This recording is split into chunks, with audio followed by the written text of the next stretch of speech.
Sponsored by the Big 98, Nashville's #1 for new country and the home of the Bobby Bones Show. The Rockin' Review is so thrilled to bring you Grammy Award-winning singer, songwriter, guitarist, producer, and author, Steve Lukather. Yes. Thank you for joining the show, Steve. Thank you for having me, man. That's my author. I guess I'm sure all my... I got the book right here to prove it, man. No, I know. I mean, according to Luke. Listen, I did write it, 3 times, 4 times. Get it right. It was my one and done. I got really lucky. It did really well. #1 on Amazon, 5-star reviews. Well, I got to bring this up, Steve. You got a brand new album out, a new solo album. And I'll tell you what, I've so enjoyed listening to it. I Found the Sun. And I thought that, the tracks on here are so amazing to me. You've got, like one instrumental track that sounds like it would be perfect for like a movie or a TV theme. But it's like also, you've got nods to like Little Feat. I'm not ashamed of it. I love Little Feat. Matter of fact, Billy Payne co-produced our 7th album. I used to do sections with all those guys. Kenny Gradney gave me my first golf lesson, taught me how to swing. I know I suck at it. And now I busted up both my rotators, so I can't play golf. But what can I say? Getting old is fun. Yeah, well, but I tell you what a great album with I Found the Sun. And you've put out a number of other solo albums over the years. But it's interesting to me, I Found the Sun comes out, and you've also got a new Toto album and package releasing also. It's like, you're a busy guy, Steve. Well, I mean, honest to God, I've been playing live music in front of people since I was 9 years old. My first band where I got my first dollar for playing.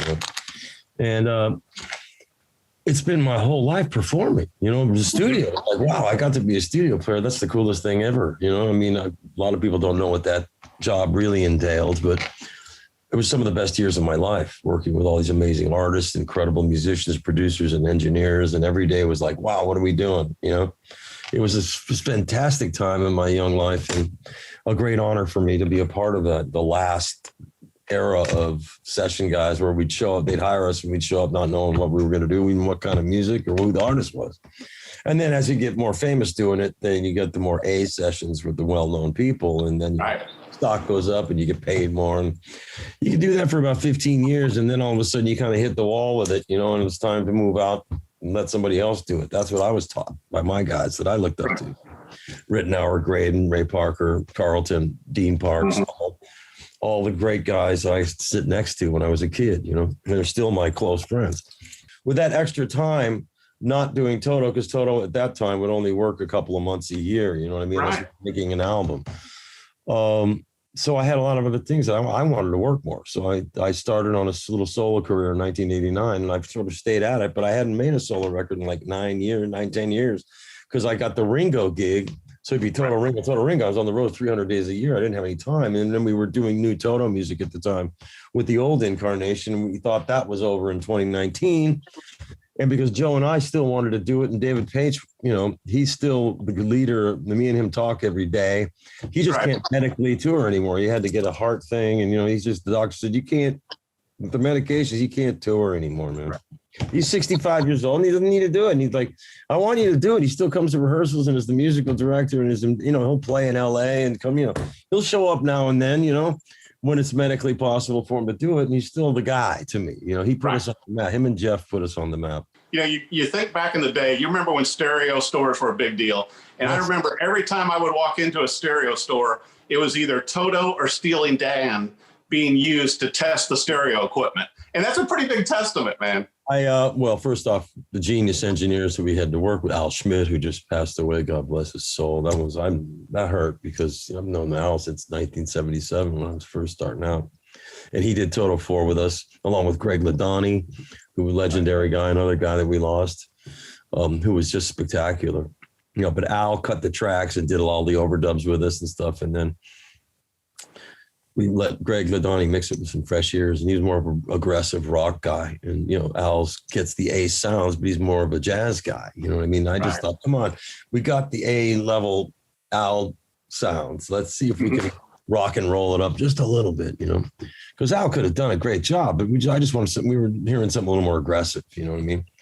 And as it turns out, that was a great marriage of talent. But, we were always trying to stretch ourselves. Toto 4, it all kind of clicked. And we had that lucky Well, and you've been through, as a founding member of Toto, you've been through, I believe, 15 incarnations, through the years, and you're still making it. If you'd have told me a long time ago, 44 years and counting.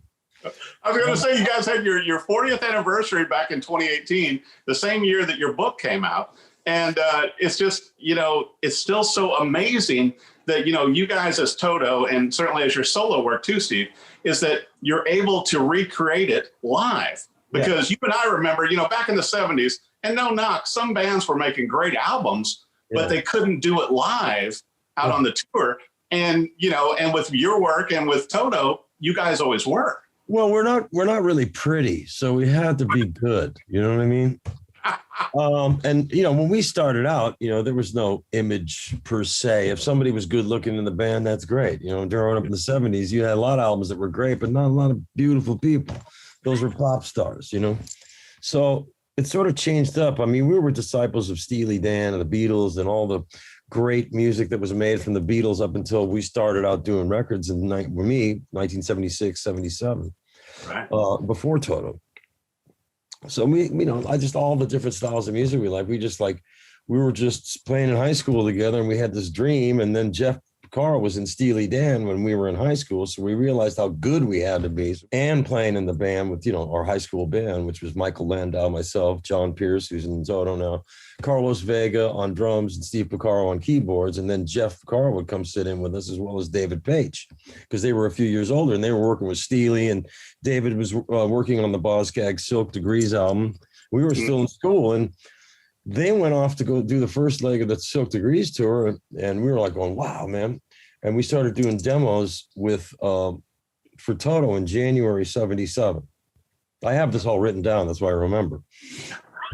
And that was prior to it being officially Toto. I was doing some demos with Jeff and Dave before, when they were just putting the band together. I was begging my way onto the gig, you know what I mean? As I really wanted this gig more than anything in the world. They were the best guys and still are. And I wanted to be a part of that. I wanted to be a part of that scene. And they welcomed me in. And by the grace of God, I got the gig, But I knew them all since I was a kid, but I looked up to them so much, So me and Steve Porcaro ran off and did the Boz Scaggs tour that summer. And Boz was so good to me, man. He made a big deal out of me. And Jeff Porcaro really helped me put that together, along with Jay Winding and all these other guys recommended me. The first day of rehearsals, Les Dudek was supposed to be the other guitar player, right? And for some reason, him and Boz had some serious words, and he bailed. He quit. Wow. So Boz walks into the rehearsal, looks around, everybody goes, I guess we're going to have to get another guitar player. And Jeff Porcaro stood up from the seat, pointed at me with his drumstick, says, no, you don't. Let this guy play. And so he called one out. I was 19 years old. I said, well, this is a make or break moment. So I pulled it off, and he started laughing. He goes, well, we don't have to get another guitar player. And I had the seat. It was like, everything changed at that moment. So I have to say that was a God's intervention or whatever, in my luck or whatever you want to call it. But then from that, I went out and did the tour, and Boz would make a big deal. I got to play a lot, and it was kind of rare to have a young teenager on stage playing with a major artist like that. He was so wonderful and patient. He really took me in, I missed him. I haven't seen him in a really long time, and I really hate that. I loved him. And all the records we got to do after with him, and that really introduced us. Once the success of Silk Degrees happened and we were on tour, Sony, or at the time Columbia, came to Jeff and Dave and said, we know you guys got a band. We want you. You don't want to hear anything. We know you can write hits. Come on. So we got offered a deal before we were ever really officially a live band. So we went in and made the album. A studio players, but played in high school in the band. So we had that vibe together personally, but we didn't know how it would come out when we all played together. And that's what you got in the first album. So therefore it was a little diverse, because we could do a Georgie Porgy and Hold the Line and I'll Supply, which is and we weren't that good looking. So the critics nailed with a stupid name like Toto, and they just pummeled us because we came out exactly at the same time as the Sex Pistols. Now, that's like comparing garlic and chocolate, man. They both exist, but not together. You know what I mean? Oh, my gosh. Well, speaking of which, I got to bring this up, Steve, to where, you started playing very young, started playing actually keyboards and drums, and your dad bought you the fancy K guitar, the Cadillac of I guitar. got that when I was 7. Yeah, I 7 still years have old. it. It's in my living room. It's a lamp now. That's amazing. Well, I gotta ask you this question. So your first album that he bought you, Meet the Beatles, and then you end up touring with Ringo Starr as part of, how does that full circle feel? Well, the first Beatle I got a chance to hang with was Paul McCartney doing the Thriller record. So that was my first Beatle experience. But George Martin and Jeff Emmerich, no doubt, were there too with Quincy and Michael and me and Jeff and Paige Foster. I mean, it was a great day. Never forget it. And then he hired us to go do. Paul hired us to come give my regards to Broad Street. So we got to spend 2 weeks with him over there with him and George Martin, Jeff Emmerich. So not only were we hanging with him and Linda, who was a fantastic woman, really great. And we hung out and had lunch, and, dinner. The kids were there. It was like a real family environment. Paul's such a cool guy, and he made us feel so comfortable. And the story's in the book, but I mean, basically, once I broke him down, he would start talking about the Beatles and how they made records, and then we'd have lunch, and I'd just sit next to George Martin and Jeff. I go, how'd you get the sound on Revolution? What kind of mics did you use? So I got to have all the geek questions, the tech questions. And Paul was really in on, how he remembered everything about how they made those records, all the tricks that they did and how they came up with ideas, the recording techniques. I was just every aspect of the career, how they, I'm a super fan. And then I met George right after Jeff Vaccaro died. We were we did the tour. We were on the road for 3 months, and we were going to do, at the end of it, we were going to do an all-star tribute to Jeff at the amphitheater here. And I went into this club just to hang out, and I heard that George was there, and I said, "Oh my God, I want to meet George. He's the reason why I play guitar, and I wanted to be just like him." So I told the bouncer, I said, "Look, man, could you go over and say, if I can just say a quick hello. I worked with Paul. I mean, I'm cool. I mean, I'm not going to bother nobody. I just want to say thank you and walk away. You know what I mean? One nod of, you made my life, and I'm out of here." Yeah. And they went over, and he came back. He says, "No, he wants you to come over and sit down." I went, "Really? Okay." So I came over and I did my, "Man, I don't want to bother you, blah, blah." I did the spiel, it's just me. I can't even put into words how much you mean. He goes, "Oh, it's fine. Come on, stop." And I started, I had a couple drinks, and that's when I was drinking still. And I just started making him laugh, and I just, because I got over the nervousness, and I just said, "Well, he goes, I know you are," and blah, blah, blah. He was really cool. And I told him about, well, we got this gig with, our drummer passed away, and blah, blah. He's like, "Oh, I know what that is,"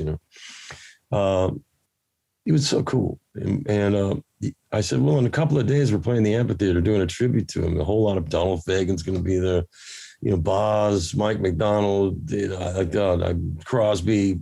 I could go on and on. I'm going to space out. I said, "If you want to come down, the last song we're doing is A Little Help from My Friends. And maybe you could sit." He goes, "Wow." I said, "I know you're not going to do any of this, but I thought I had to ask." Right. So, we have a night, and I just give him a hug and say, "Wow, I'll never forget this. This is great." And he goes, "Well, let's have your number," and all that stuff. And, through the years, we hear him calling me and to hang out and stuff like that. I heard Free as a Bird before it came out. He invited me out for dinner with Bob Dylan and Jim Keltner and all these guys. We ended up at Jeff Lynne's house having a jam. You know what I mean? It was magic, I heard, I knew Greg Bissonette, my dear friend and drummer, legendary guy. He was been in Ringo's band. I said, "Well, man, I've always wanted to be in Ringo's band. Come on, I got to get the trifecta, man. I really wanted to be in that. I thought I could really add something. I'm also really good at doing other people's songs. Treat it like it was a session and just bring my very best. Play all the parts like the records if they want.